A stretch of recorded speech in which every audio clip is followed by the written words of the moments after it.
அனைவருக்கும் வணக்கம். இந்த பதிவு எதுக்காக அப்படின்னா, வேங்கை வயல் அது சம்பந்தமாக நான் பதிவு போட்டிருந்தேன். அதில் இமானுவேல் சேகரனுக்கும் வேங்கை வயலுக்கும் என்ன சம்பந்தம் அப்படின்னு நிறைய பேர் கேட்டிருந்தாங்க. வேங்கை வயலுக்கும் இமானுவேல் அவர்களுடைய சமூகத்தைச் சேர்ந்தவர்களுக்கும் எந்த தொடர்பும் கிடையாது.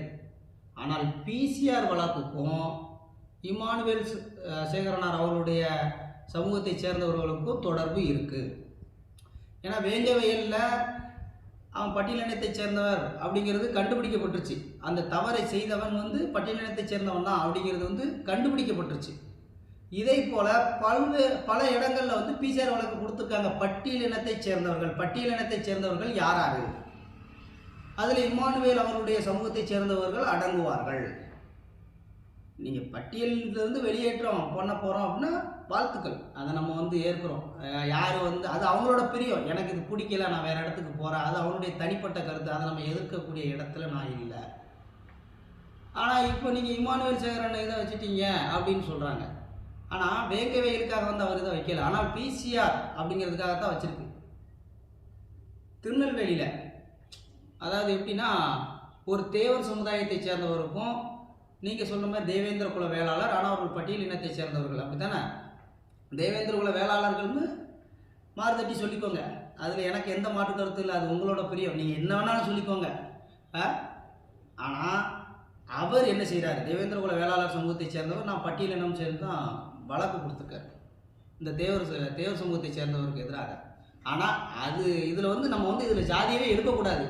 உண்மையை சொல்லணும்னா இவர் தேவர், இவர் பட்டியலினத்தை சேர்ந்தவர் நான் சொல்லவே கூடாது. ஆனால் சொல்ல வைப்பதுக்கான காரணம் இந்த பட்டியலினத்தை சேர்ந்தவர். அவங்க ரெண்டு பேத்துக்குள்ள ஒரு இடத்து பிரச்சனை. இவன் போய் இடம் அப்படின்னு சொல்லி இவன் சண்டை போடுறான். யார்? இந்த பட்டியலினத்தை சேர்ந்த நபர். தேவர் சமூகத்தை சேர்ந்தவர் என்ன சொல்கிறாரு, இல்லை இது என்னோட இடம் அப்படின்னு சொல்லி அவரோட வேலையை அவர் பார்த்துக்கிட்டு இருக்காரு. ஆனால் இவர் பட்டியலினத்தை சேர்ந்தவர் அவர்கிட்ட போய் வம்பு பண்ணுதாரு. அவன்கிட்ட போய் நீ இடத்த நீ வேலை பார்க்கக்கூடாது, வைக்கக்கூடாது அப்படி இப்படின்னு சொல்கிறாரு. என் இடத்துல வேலை பார்த்தா உனக்கு என்ன அப்படின்னு கேட்குறாப்புல. ஆனால் இது சிவில் வழக்கு. காவல் நிலையத்தில் எடுத்துக்கிட மாட்டாங்க. பெரிய அளவில் நீங்கள் கோர்ட்டில் பார்த்துக்கோங்க அப்படிம்பாங்க. ஆனால் இது சிவில் வழக்கு, நம்ம ஸ்டேஷனில் பார்க்க முடியாது அப்படிங்கிறதுக்காக இந்த பட்டியலினத்தை சேர்ந்த நபர் என்ன செய்கிறார் தெரியுமா, அவர் வீடியோ எடுத்ததை கவனிக்கலை. வீடியோ எடுத்தது தெரியாமல் அவர்கிட்ட போய் நீ என்னை அடி அப்படிங்கிறாரு. நான் எதுக்கு உன்னை அடிக்கணும் அப்படின்னு சொல்லி தேவர் சமூகத்தை சேர்ந்தவர் கேட்குறாரு. இல்லை நீ என்னை அடி அப்படிங்கிறார். நான் எதுக்குப்பா உன்னை அடிக்கணும் அப்படிங்கிறாரு. பேசிக்கிட்டு நீ என்னை அடிச்சல, இல்லை நீ என்னை அடிச்ச, நீ என் ஜாதியை சொல்லி திட்டினல, இல்லை நான் உன்னை விட மாட்டேன், நான் கேஸ் கொடுப்போம் சொல்லி போய் ஆஸ்பத்திரியில் படுத்துட்டான் பாளையங்கோட்டையில். இது யார்? பட்டியலினத்தை சேர்ந்த நபர். நீங்கள் கேட்டால் நான் பட்டியலினத்தை நீங்கள் எப்படி சொல்லலாம், இப்போ ஒரு பட்டியலினம் சொல்லி தான் ஆஸ்பத்திரி போய் படுத்துட்டார். என்னை ஜாதியை சொல்லி திட்டான், வீடியோவில் இருக்குது சரிங்களா. என்னை ஜாதியை சொல்லி திட்டான் அப்படின்னு சொல்லி இவராக போய் படுத்துக்கிட்டாரு. அதில் இன்னொரு நபர், தேவர் சமூகத்தை சேர்ந்த நபர் தான் இந்த விஷயம் தெரிஞ்சு அவர்கிட்ட போய் நேராக போய் வீடியோ எடுக்கிறார்.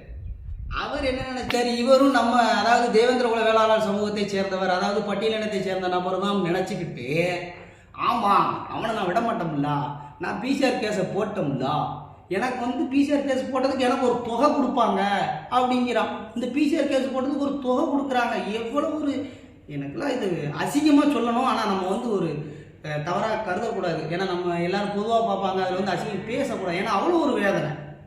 எனக்கு நான் பிசிஆர் கேஸ் போட்டேன், அவருடைய சொத்தும் தேவமாருக்குள்ள சொத்து, பட்டியலினத்தவர் சொத்து. அப்போ என்ன சொல்லணும், என் சொத்தை தேவமார் பிடிங்கிட்டான், அவன் என் சொத்தை எழுதி வச்சா நான் கேஸை வாபஸ் வாங்கணும்னு சொன்னால் கூட அதில் அர்த்தம் உண்டு. ஆனால் அவர் என்ன சொல்கிறாரு, அவன் சொத்து 10 லட்ச ரூபா, இப்போ அவன் சொத்தை எனக்கு எழுதி வச்சா தான் இந்த கேஸை நான் வாபஸ் வாங்குவேன். அது வீடியோவில் இருக்குது. எப்படி அந்த வீடியோ நான் ஒரு சமூக வலைதளத்தில் பார்த்தேன். இது யார்? பட்டியலினத்தை சேர்ந்த நபர்னு சொல்லித்தான் அவர் வழக்கு கொடுக்காரு. ஒரு தான் தேவேந்திர குல வேளாளர் தான், ஒரு தான் பட்டியலினம் தான். நான் இதில் பட்டியலினத்தை சேர்ந்த நபர் இமானுவேல் சேகரன் அவருடைய சமூகத்தை சேர்ந்தவர்களால் பிசிஆர் வழக்கு பதிவு செய்யப்படுகிறது, அது தவறு அப்படின்னு சொன்னால் நான் சமுதாயத்துக்குள்ளே சண்டை விடுத மாட்டான். இவன் பொண்டாட்டி அவன் கூடாச்சும் ஓடிடுவான். நான் இவர் இப்படி சொல்லிட்டாரு, இவன் பொண்டாட்டி அவன் கூடாச்சும் ஓடிடுவான், என் தங்கச்சி தூக்கில் தொங்கிடுவான், என்ன நினச்சிக்கிட்டு இருக்க நீ சாதி சண்டையை விழுத ஆட்சி பூச்சுட்டான். தேவமாருங்கிற ஒரு கோரிக்கையை நாங்கள் வச்சுக்கிட்டு இருக்கோம், தேவர்னு நீ அறிவிக்கக்கூடாதுன்னு சொல்கிற, அது சாதி சண்டை வராது. நான் இமானுவேல் சேகரனுடைய புகைப்படத்தை வச்சுட்டேன். பட்டியலினத்திற்காக போராடினாரு, ஒடுக்கப்பட்ட மக்களுக்காக குரல் கொடுத்தாருன்னு சொல்ற அவருடைய புகைப்படத்தை வச்சதுக்கு ஜாதி கலவரம் வந்துரும்னு சொன்னா உனக்கு சாதி வரியா எனக்கு சாதி வரியால இல்லை கேட்க. நான் பேசுறது பிசிஆர் வழக்குக்கு எதிராக. அது பட்டியலினத்தை சேர்ந்தவர்களால், அதாவது வந்து ஒரு இடத்துல வந்து நான் வந்து சாதியின் அடிப்படையில் நான் தேவமாறு நீ இந்த சாதி எளிய சாதி நான் உன்னை வந்து நான் வம்பு பண்ணுவேன் அப்படின்னு சொன்னோம்னா அது தப்பு. அதை நானே ஏற்றுக்கிறேன். ஆனால் நீ வந்து அப்படி ஒன்று நடக்காமலே உன் மேலே நான் பிசிஆர் வழக்கு போடுவேன், நான் பிசிஆர் வழக்கு போடுவேன். ஏன் கமெண்ட் இருக்கு நான் உன் மேலே பிசிஆர் வழக்கு போடுவோம்ன்றான். நான் என்ன பண்ணுன்னு எனக்கே தெரில. இல்லை கேட்க, ஒரு தமிழ் சமூகம் அந்த தமிழ் சமூகத்தினுடைய பேரை உச்சரித்தால் நான் பிசிஆர் வழக்கு போடுவோம்னு சொல்கிற ஒரு கீழ்த்தனமான வேலையை பார்த்துட்டு நான் வந்து சாதி சண்டை இழுத்து விடுறேன், நாங்கள்லாம் நேர்மை, நாங்கள் வந்து சமூகங்களுக்கிடையே ஒற்றுமையை வந்து உண்டாக்குவோம், புடுங்குவோம், பொண்டாட்டி கூட சேர்ந்து படுத்துக்கிட்டு நாங்கள் வந்து ரொம்ப நேர்மையான ஆட்களாக இருக்கோம் அப்படின்னா நீ யாரையா? இல்லை கேட்க, இல்லை எனக்கு சாதி வரியா உனக்கு சாதி வரியா? நான் தேவமாறு அப்படிங்கிறதுக்காக நீ என் மேலே வந்து ஒரு வன்மத்தை காட்டுற. உனக்கு சாதி வரி இருக்கா இல்லை எனக்கு சாதி வரி இருக்கா? இமானுவேல் சேகரனுடைய புகைப்படத்தை பயன்படுத்துறதுனால என்ன தவறு? பட்டியல் சமூகத்தை சேர்ந்தவர் அப்படித்தானே? நீ பட்டியல் சமூகத்தை விட்டு வெளியே வாங்க, பட்டியல் சமூகத்தை சேர்ந்தவர் நீ சொல்லக்கூடாதுன்னு சொல்லி சொல்ல வேண்டாம். ஆனால் நீ எதுக்கு வழக்கு கொடுக்குற? ஏதாச்சும் ஒரு சலுகை வரும்போது நான் இந்த பட்டியல் சமூகத்தை சேர்ந்தவன்னு சொல்கிறேன், நீ சொல்கிற. பட்டியல் சமூகத்தை சேர்ந்தவன் நான் சொன்னால் நீ வந்து அப்படி சொல்லக்கூடாது அப்படின்னா என்ன அர்த்தம்? நீங்கள் தான் எங்களுக்கு அடையாளப்படுத்துறீங்க. நான் பட்டியல் சமூகம் சொல்ல வேண்டிய அவசியம் எனக்கு கிடையவே கிடையாது. நீங்களாவது அடையாளப்படுத்துறீங்க. பட்டியல் சமூகத்தை விட்டு நாங்கள் வெளியேற வேண்டும். அப்போ பட்டியல் சமூகத்தில் யார் இருக்கா? பட்டியல் சமூகத்தை விட்டு வெளியேற வேண்டும் என்ற எண்ணம் வந்தால் அப்போ நீங்கள் என்ன பட்டியல் சமூகத்தில் இருக்கும் நீங்கள் தானே சொல்கிறீங்க. நான் சொன்னால் மட்டும் இல்லை இல்லை நீ வந்து சொல்லக்கூடாது, அது வந்து முறை கிடையாது, அது தவறு. என்னல இல்லை என்னை பார்த்து எதுவும் மனநிலை தெரியல.